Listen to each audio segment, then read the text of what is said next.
Hello everyone and welcome to another comic book video. Today we're going to finish up talking about variants, and we're going to talk about some of the different types of variants, some different types of more interesting and even some of the more exclusive type of variants.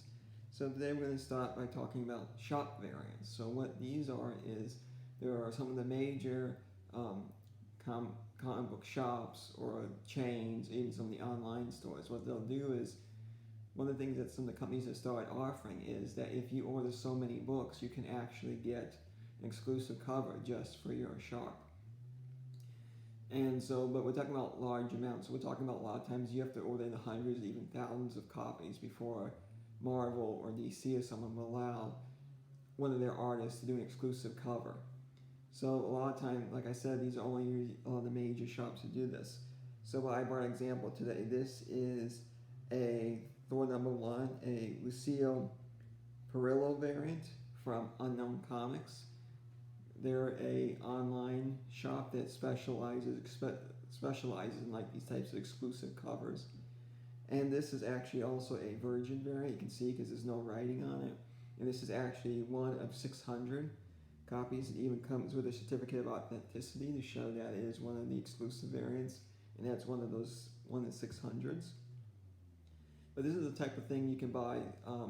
They do a lot of different types of covers with different characters and stuff like that. Like I said, in order to get these covers, usually you have to go through these individual shops, and usually you have to special order how to have one of these covers sent to you. So here's one example. Something that's been happening more recently, though, with Marvel and DC is they've tried to start getting into some of the chains, some of the big store chains. So one of the ones they've been trying to get into and doing stuff with is with Walmart.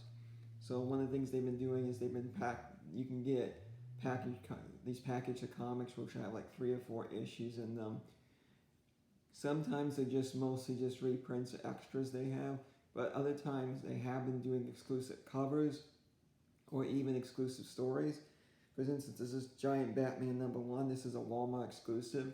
It mostly contains reprints, but there is a brand new story in this, and these were only available through Walmart. So they did some of these, but also, like I said, they have done some of the package where a lot of times they may even have an exclusive cover or exclusive issue you can only get if you could buy one of these packaged or you go to Walmart and buy one of these comics. So that's an example there. Another type of variant comic is Comic-Con variants. So you probably have seen this issue before.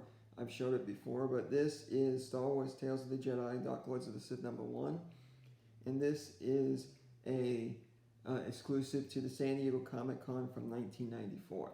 So if you wanted to get this issue, mostly you had to go to the convention. Now I was able to buy this one off an online shop that had a used copy available. But for the most part, a lot of times for these exclusive copies, you have to go to the convention or wait till it shows up, say, on like eBay or something like that. But a lot of times, because of just how limited amount of copies they are, usually they only do a couple hundred or something like that for these conventions.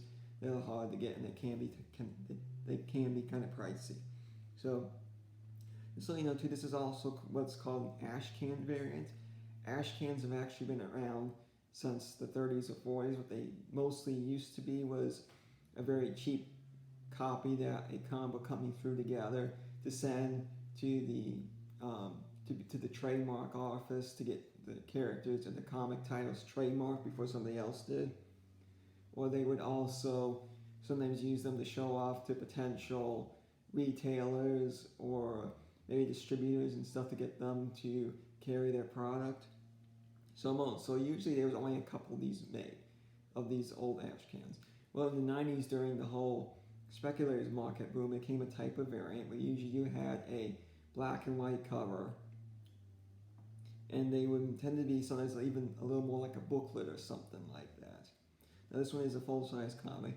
Now these usually had a lot larger print run than say just 1 or 2, but they were called ash can variants, and like I said, a lot of times they usually have like a black and white cover. A lot of times, sometimes the inside will also be black and white as well. Other times it may be color. But these will also sometimes certain types of ash cans were also sent out to stores as a way to try and get them to maybe order a new title or something like that. It's a way to try and advertise a new title that's getting ready to be released. So, but this is an ash can, but it's also an exclusive to a convention. And the final one I want to show today is one you may not quite think of as a variant, but it actually is reprints.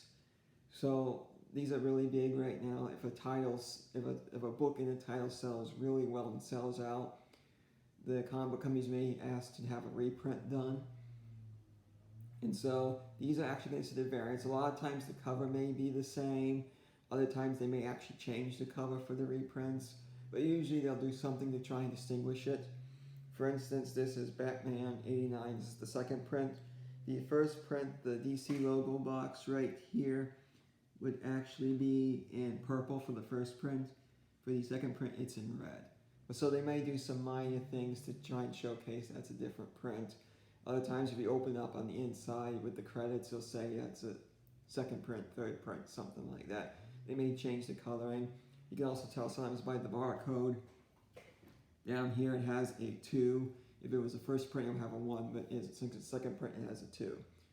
So these are just, you may not think of these very much as being variants, but they actually are. And in fact, sometimes the reprints are actually more valuable and worth more than the first print because the reprints may actually have a smaller print run. So sometimes there's been very issues and stuff where the third, fourth print of the issues can be more valuable and they can actually sell for a lot more than would the first print, just because there was a lot more copies of the first print available. So that's everything I have today. Next week I'm going to do a video on slab books, just talk a little bit more about slab comics. And until then, if you like this video, just go ahead and just give it a like, and I'll see you next time.